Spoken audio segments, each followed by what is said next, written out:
தளபதியோட பிறந்தநாள் அதுவுமா குழந்தையோட விஜய சந்திச்ச த்ரிஷா. வைரல் ஆகிற போட்டோஸ். நடிகர் விஜய் தன்னோட 51வது பிறந்தநாளை கொண்டாடின நிலையில அவருக்கு வாழ்த்து தெரிவிச்ச நடிகை த்ரிஷா போட்ட பதிவு இணையத்துல வைரல் ஆயிட்டு வருது. தமிழ் திரையுலகத்துல முன்னணி நடிகரா வலம் வரவரு தளபதி விஜய். அவரோட பிறந்த நாள் கொண்டாடப்பட்டுச்சு. இத விஜய் ரசிகர்களும் தடபுடலா கொண்டாடினாங்க.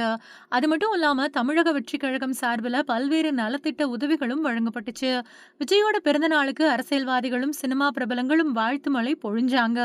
குறிப்பா விக்னேஷ் சிவன், வெங்கட் பிரபு, நயன்தாரா, கீர்த்தி சுரேஷ் மாதிரியான பிரபலங்கள் வாழ்த்து தெரிவிச்சாலும் இவங்களை காட்டிலும் லேட்டா வாழ்த்து சொன்னாலும் தன்னோட பதிவு மூலமா சோசியல் மீடியாவுல புயல கிளப்பியிருக்காங்க த்ரிஷா.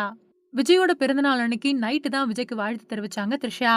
வாழ்த்து தெரிவிச்சு ஒரு பதிவையும் ஷேர் பண்ணிருந்தாங்க. அதுல சோஃபால விஜய் பக்கத்துல த்ரிஷா உட்கார்ந்துருக்காங்க. அப்போ த்ரிஷா வளர்க்கக்கூடிய செல்ல நாய்க்குட்டியான இஸ்ஸிய கையில தூக்கி கொஞ்சிக்கிட்டு இருக்காரு விஜய். இஸ்ஸிய தன்னோட குழந்தை மாதிரி வளர்த்துட்டு வராங்க த்ரிஷா. அந்த நாய்க்குட்டிக்காக ஒரு இன்ஸ்டா பக்கத்தையும் வச்சிருக்கக்கூடிய அவங்க அதுல இஸ்ஸியோட தாய் நான் அப்படின்னு அந்த பதிவுல குறிப்பிட்டிருக்காங்க. அந்த பதிவுல ஹாப்பி பர்த்டே பெஸ்டியஸ் அப்படின்னு குறிப்பிட்டிருக்காங்க த்ரிஷா. அவங்களோட இந்த பதிவு தான் இப்போ இணையத்துல செம வைரல் ஆயிட்டு வருது.